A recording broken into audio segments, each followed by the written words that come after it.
កាន់ចប់ហើយអ្នកនឹងដឹងថាមនុស្សប្រុសខ្លាចការលែងលះជាងមនុស្សស្រីទៅទៀត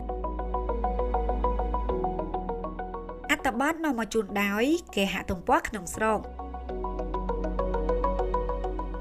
អ្នកនិពន្ធជនជាតិអូស្ត្រាលីលោកអូវ៉ាល់លូវីផលធ្លាប់បាននិយាយថាអាពាហ៍ពិពាហ៍ដែលស្រស់ស្អាតពេញលេញគឺជារឿងសំណាងបំផុតនៅក្នុងជីវិតរបស់មនុស្សរីឯអាពាហ៍ពិពាហ៍មិនសមប្រកបវិញគឺគ្មានអ្វីខុសគ្នានឹងការធ្លាក់ចុះទៅក្នុងឋាននរកនោះឡើយអាពាហ៍ពិពាហ៍ដែលល្អមួយអាចនាំឲ្យអ្នកទាំងពីរកាន់ដៃគ្នាឆ្ពោះទៅលើវិថីមួយនេះដោយមិនខ្លាចព្យុះភ្លៀងអ្វីទាំងអស់ប៉ុន្តែអាពាហ៍ពិពាហ៍ដែលមិនល្អមានតែនាំឲ្យអ្នកទាំងពីរទទួលបានតែការឈឺចាប់និងរងទុក្ខដោយគ្មានអ្នកណាយល់សោះឡើយនៅក្នុងជីវិតគូស្រករនៃទៀតសោតតាមពិតទៅមនុស្សប្រុសខ្លាចការលែងលះជាងមនុស្សស្រីទៅទៀតព្រោះការឈឺចាប់របស់គេគ្មានអ្វីអាចកាត់ថ្លៃបាននិងគ្មានអ្នកណាយល់ឡើយមួយមនុស្សប្រុសបារម្ភពីការមើលថែទាំកូននិងការពិបាករកអ្នកក្រោយមកជំនួសបញ្ហាលែងលះមនុស្សស្រីមិនដូចមនុស្សប្រុសឡើយក្រោយពីលែងលះហើយមនុស្សស្រីនៅតែចង់បានក្តីស្រឡាញ់ភាពថ្នាក់ថ្នមរបស់អ្នកដទៃមកកាន់ខ្លួននៅខណៈពេលបែបនេះកូនអាចបំពេញសេចក្តីសុខនិងសុភមង្គលដល់ពួកគេដែលជាម្ដាយបានប៉ុន្តែបើមនុស្សស្រីដែលអាត្មានិយមវិញពួកគេអាចរុញច្រានកូន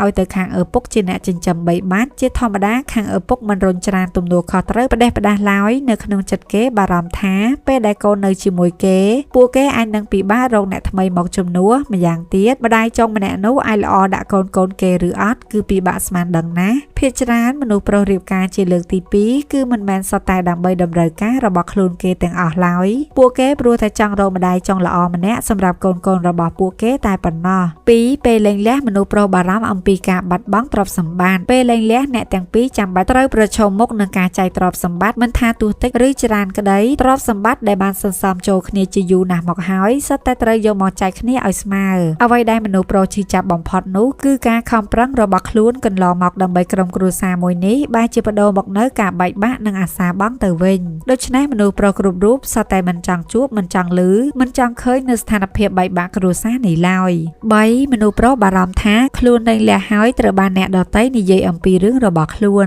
ក្រោយពីលែងលះហើយប្រកាសជាត្រូវសាច់ញាតិមិត្តភ័ក្តិដឹងរឿងអំពីរឿងរបស់ខ្លួនហើយយករឿងរបស់ខ្លួនទៅនិយាយប្រាប់គេឯងមនុស្សប្រុសស្រឡាញ់មុខមាត់របស់ខ្លួនណាពាក្យខ្សឹបខ្សៀវនិយាយពីគេដូចជាកំបិតចាក់គេម្ដងបន្តិច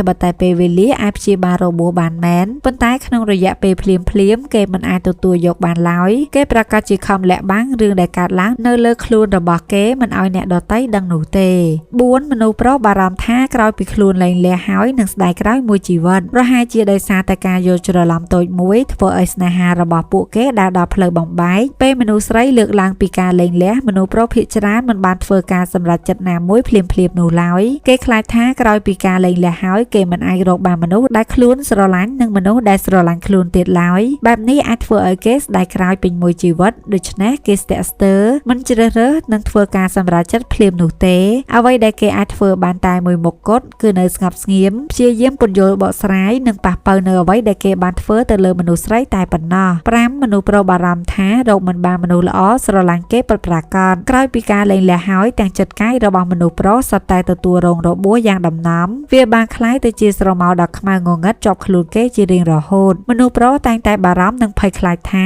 ស្នេហាលើក្រោយរបស់គេអាចនឹងរកមិនបានមនុស្សស្រីដែលស័ក្តិសមជាមួយគេឡើយព្រោះមនុស្សប្រុសចង់បានបំផុតគឺទីពំនាក់ដែលជាទីស្នាក់អាស្រ័យទាំងរូបកាយនិងដួងព្រលឹងរបស់គេ